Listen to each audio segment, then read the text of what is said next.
Have you ever just stopped and thought, what actually makes a painting worth, say, hundreds of millions of dollars? It's clearly not just the canvas and the paint itself, is it? No, not at all. It's the whole story, Mhm. the history, the drama, the human element woven into every single brushstroke. We're Exactly. talking about objects that kind of transcend simple value. They become these huge cultural icons, and they command prices that are just, well, mind-boggling. It's true. And those huge crises you see hitting the headlines, they're often just scratching the surface of a much, much deeper story. Yeah.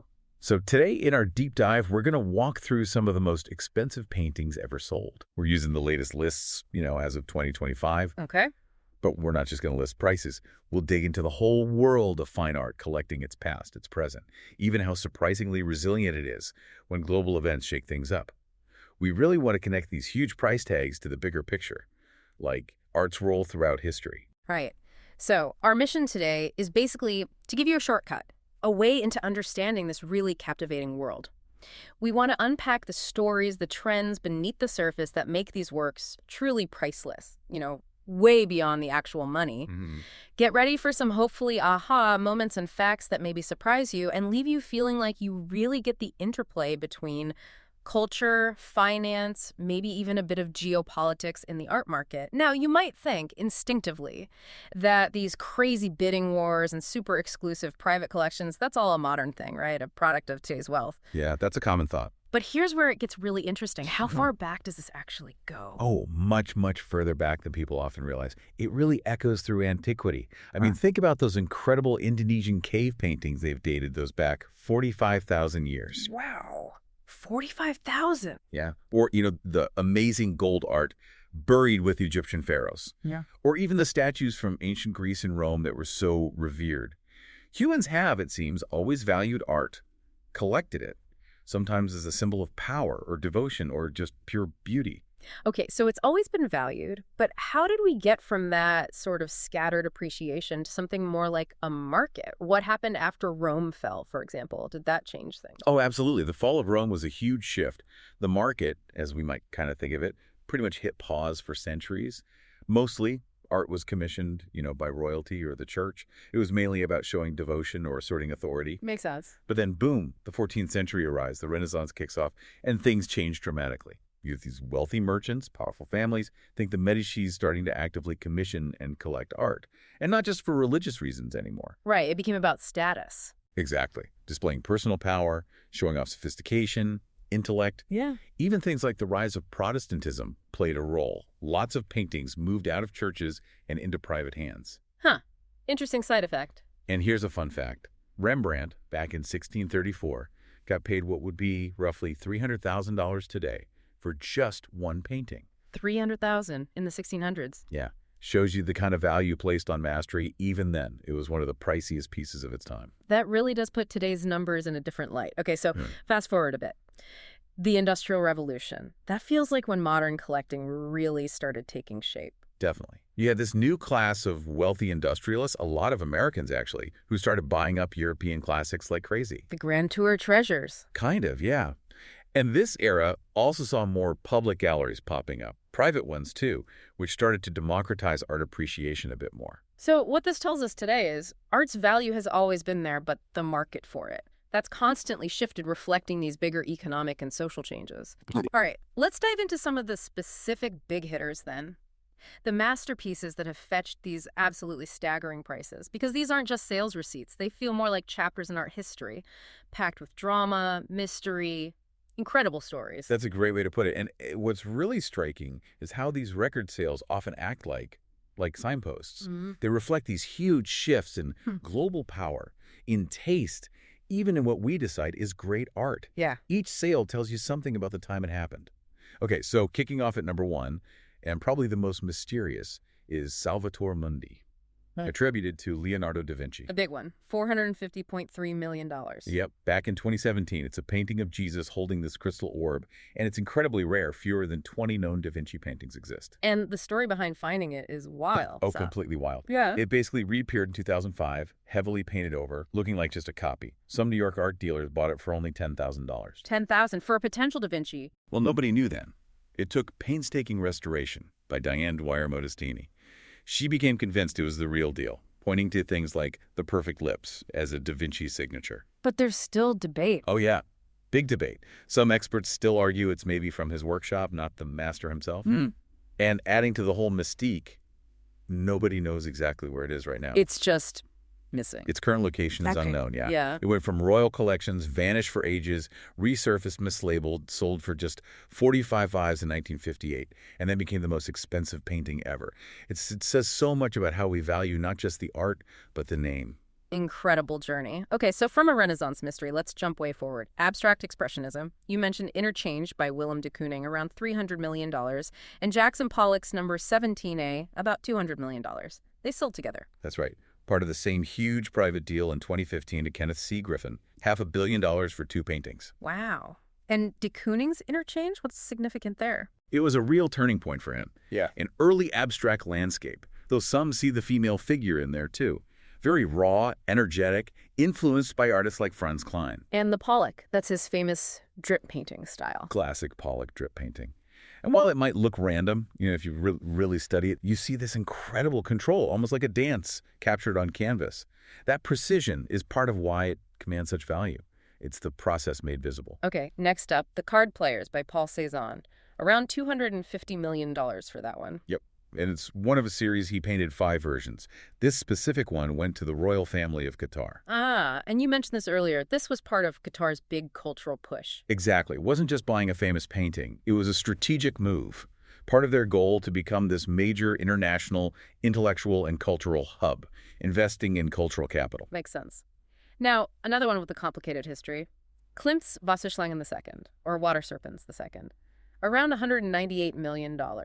Yes, and complicated is putting it mildly.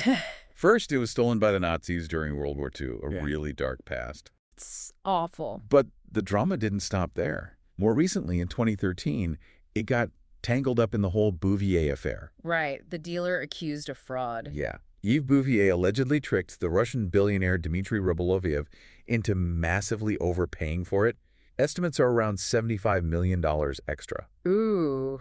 It really throws a harsh light on provenance, the history of ownership and ethical gray areas, sometimes just outright fraud that can happen in these high-stakes deals. Definitely a cautionary tale. Oh. Okay, let's switch to a story with maybe a happier ending. Rembrandt's The Standard Bearer, also around $198 million. Ah, yes. A great story. It's his amazing 3/4-length self-portrait. It was in the famous Rothschild collection in Paris for a long time. And France wanted to keep it. They did. The French government considered it a national treasure, even put an export ban on it, gave the Louvre the first option to buy. But they couldn't raise the money. Exactly. Yeah. So the Dutch government stepped in with major help from the Rembrandt Foundation and managed to acquire it. So it went home. It went home. It's now on permanent display in the Rijksmuseum in Amsterdam. A real national treasure returned. Love that. Okay, pop art time. Andy Warhol's Shot Sage Blue Marilyn. $195 million. Instantly recognizable. Absolutely quintessential Warhol. Pop art royalty. Exploring celebrity mass culture. And the shot part of the name is literal, right? It is. Great anecdote. This performance artist, Dorothy Podber, apparently just walked into Warhol's studio, saw a stack of these Marilyn paintings, asked if she could shoot them. Warhol mumbled, "Sure," thinking she meant take photos. Oh, no. And she pulls out a revolver and fires right through the stack, hence the shot Marilyns. Perfectly captures that provocative pop art spirit. Unbelievable. And sticking with pop art, Roy Lichtenstein's masterpiece, $165 million. Another icon, it's straight away the comic book style, those Ben-Day dots, the dialogue bubble. Classic Lichtenstein. But what's really cool about this sale is why it was sold. The owner, Agnes Gunn, major philanthropist, sold it to the hedge fund guy, Stephen A. Cohen, specifically to raise money. Not just for profit. No, to create the Art for Justice Fund, aimed at criminal justice reform. A really powerful example of art being used directly for philanthropy and social change. That's fantastic. Okay. A slightly surprising name, maybe, in this price bracket.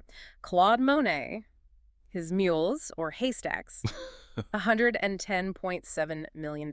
Yeah, it was a bit of a surprise to see Monet hit that level, although his Haystack series is obviously beloved. So why is such a high price? We'll get this. In 2019, it sold for 44 times what it went for back in 1986. 44 times. It just shows Monet's enduring appeal, sure, but also how dramatically art values can just skyrocket over time, even for established masters if the market conditions are right. Incredible appreciation. And one last quick one just to show the crazy lives these things lead. Cézanne's Boire et Fruit, still life, right? Around $59 million. Yeah, Kettle and Fruits. But the story isn't the price, it's that it was stolen. Stolen from where? From someone's home in Massachusetts back in 1978. Vanished. Then 21 years later, it turns up. Recovered from a gun dealer in Pittsburgh. Couldn't make it up. Right. Just shows the wild journeys these artworks can go on, totally separate from the auction room glamour. Okay, so we've heard some amazing stories behind these massive sales. But what does all this tell us about where the art market is now and where it might be heading? It's clearly not just about dusty old masterpieces anymore, right? It feels like a really dynamic, evolving scene. Oh, absolutely. The future landscape is full of really interesting shifts. First off, you just can't ignore online sales. I mean, the growth was just staggering up 300% compared to 2019. Okay, dipped slightly, like 5% in early 2023, but the overall trend is huge. What's driving that? Just convenience. Globalization, smartphones everywhere, new digital platforms making it easier, and part of that is these new apps popping up offering fractional shares in artworks. So you can buy like a tiny piece of a Picasso. Kind of, yeah. Yeah. The idea is to democratize art investment. But, the jury's still out on their reputation and whether it just turns art into another stock market gamble. It raises questions about speculation versus appreciation. Interesting tension there. What else is shaping the market? The economy must be playing a role. Definitely. Those economic headwinds are real. Rising interest rates globally mean less easy money, less liquidity. We saw total fine art auction sales drop about 14% in the first half of 2023 compared to the year before. And the really high-end stuff, worth over $10 million, took a noticeable hit. So is the party over for mega sales? Not necessarily. The market's shown incredible resilience before. It tends to bounce back. But it does suggest maybe a bit more caution at the very top end for now, while the mid-market seems more stable. Okay, resilient, but maybe adapting. You mentioned technology before. Beyond online sales, what else? Well, new technologies are playing a bigger role. People talk a lot about blockchain for tracking provenance, the history of ownership, but maybe those claims are a bit overcooked for now. Right, still seems complex. But artificial intelligence, that looks really promising. Startups are using AI to spot fakes with incredible accuracy, like 98% success rates.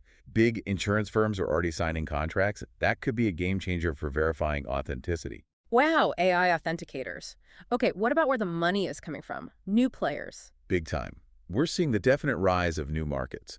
As global wealth shifts, places like China, the wider Asia-Pacific region, the Middle East, and North Africa, they're becoming major forces. So, new collectors, new tastes. Exactly. It's not just new money flooding in. It brings different cultural perspectives, different collecting priorities.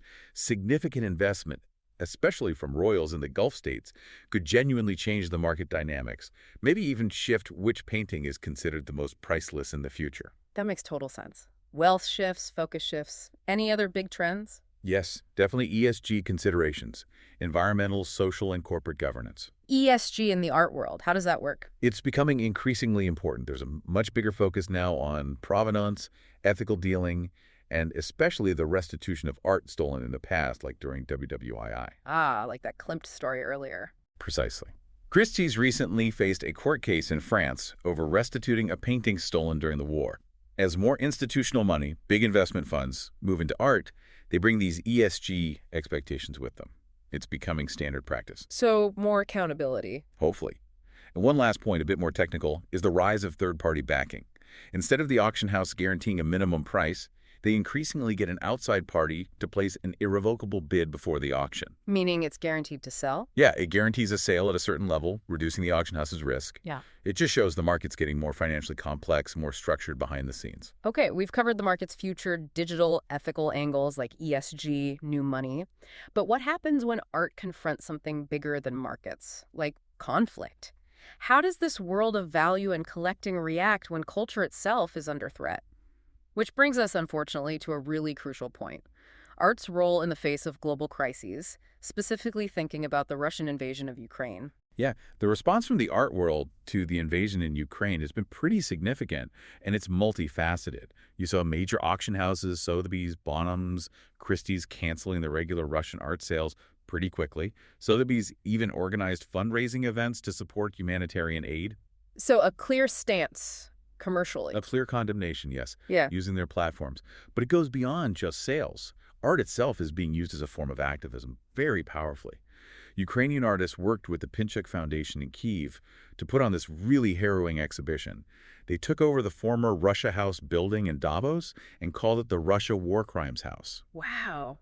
What did they It show? featured stark documentary photos, recordings detailing alleged war crimes by the Russian military, really using art to bear witness, to document in a way words alone can't. That's incredibly powerful, a stark reminder of art's role in documenting history, even the darkest parts. What about actually saving art during the conflict? That's another huge challenge. And it raises vital questions about protecting cultural heritage in wartime. For instance, the Maidan Museum in Kiev is doing something interesting. They're not just trying to save old masterpieces. They're collecting everyday objects from the conflict, bits of weapons, handmade goods, personal items. Over 4,000 things already. To tell the story later. Exactly. To describe this conflict for future generations. But tragically, there's the other side too. Ukraine has accused Russia of looting thousands of artworks, over 2,000 pieces from museums in places like Mariupol. Just devastating, a cultural It catastrophe. really is. But even amidst that horror, you see this incredible resilience, like the Boris Vosnitsky National Art Gallery in Lviv. They've been painstakingly reinstalling artworks across their branches, even planning online exhibits. Keeping the flame alive. It demonstrates this unwavering commitment to keeping culture going, even when facing unimaginable adversity. So if we try and tie all these threads together, connecting it all to the bigger picture, you really see that art is so much more than just pretty things or assets to trade.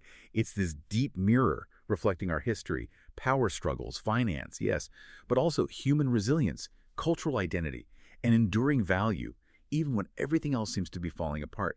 From ancient cave walls to digital auctions today, the story of art collecting is really the story of us. So what does all this mean for you listening? As we've talked about these incredible artworks changing hands for sums that are hard to even comprehend, it really makes you think, doesn't it? Beyond the price tag, beyond the dollars and euros, what is it that truly defines a masterpiece for the next generation? And what kind of responsibility comes with owning or even just appreciating a piece of history like that? It really makes you consider how our understanding of history, our ethics, especially with things like ESG becoming more prominent, how all that will shape what we choose to collect, and maybe more importantly, why we choose to cherish it in the years ahead.